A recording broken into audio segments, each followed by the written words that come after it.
Daai storie se naam daar sê 'n vriend vra vir brood. So kom ons noem sommer die man se naam Simon. Okay, en sy vriend daar's Simon en Josef en Markus. So hoe die storie begin het is Jesus was eendag besig om te bid en toe sien die disippels Jesus bid daar en Petrus sien dit en die ander disippels en toe Jesus klaar gebid het, toe sê hulle, toe dink hulle, maar ons wens ons kan soos Jesus bid. Toe stap hulle na hom, toe sê hulle, Jesus, onthou u, wat is sy naam? Johannes die Doper. Onthou u, hy het vir sy vriende geleer om te bid, sy disippels, sal u nie ons ook leer om te bid nie? Toe sê hy, hier is hoe julle moet bid. Bid soos hierdie.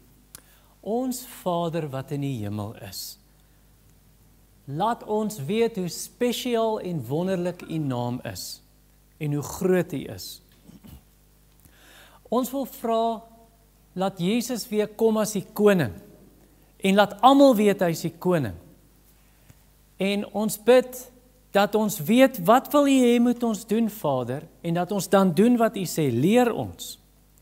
En wil u vir ons asseblief gee wat ons nodig het. Ons het kos nodig, en ons het geld nodig om kos te koop en werk, en reën, en sal u asseblief vir ons al ons sonde vergewe, want ons doen sulke verkeerde goed, ons dink verkeerde goed, en partykeer wil ons verkeerde goed hê, ons is jammer, vergewe ons, en toe sê Jesus, en dan laaste bid julle, beskerm ons asseblief teen die duiwel, en teen sonde, laat ons nie luister vir die duiwel nie, en dat ons nie sonde wil doen nie.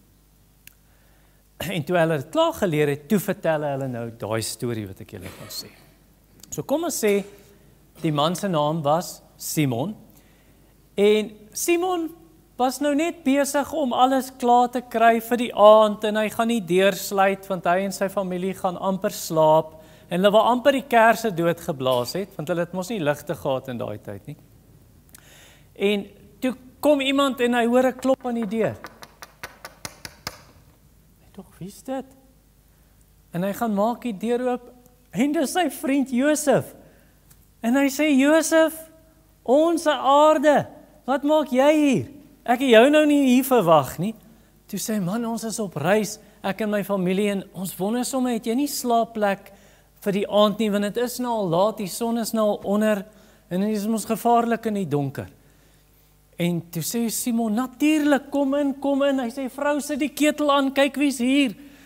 En hulle gaan sit, en sy sit die ketel aan, en hy maak die kas oop, hy sê, ons is so bly om julle hier te hê, vrou, kry sommer borde uit, ons gaan iets lekker saam eet, en toe hy die kas oopmaak, toe is daar niks kos nie. Ag, wat gaan ek nou doen, ons het nou nie genoeg nie. En hy is nou eintlik dalk bietjie skaam om vir hulle te sê, hy het nie kos nie, en sy vrou gooi so lank die melk in, of die koffie in, en daar's daarom nog 'n bietjie melk oor, en terwyl hulle nou hulle koffie so begin drink, en roer met die teelepel toe, glip hy gou by die agterdeur uit, en hy gaan na Markus se huis toe. Markus is 'n ander vriend van hom, hy bly daarom naby, en hy gaan na Markus se huis toe, maar hy het nie die tyd opgehou nie, hy het nou nie oorlosies daai tyd nie, maar kom ons nou maar sien waar is die maan, en hy hardloop na Markus se huis toe, en hy kom daar, en hy klop. Markus! En Markus staan op, en is pikdonker by Markus se huis, en hy steek 'n kersie aan, 'n lampie op, en hy kom na die venster toe, hy sê, wie's daar? Simon! Hy kyk na die maan, en hy sê, dis al die middel van die aand, wat doen jy hier? Toe sê hy, ek is jammer, ek het nie besef vir so laat nie. Hy sê, nee, ek kan jou nie nou help nie. Die kinders slaap al. Hy sê vir hom, Mark, hy sê, die kinders slaap. Hy sê, maar ek het brood nodig. My ander vriend het by my huis kom kuier, en ek het nie kos om vir hulle te gee nie. Hy en sy familie. En toe sê hy vir hom, ja, maar kyk hoe laat is dit al.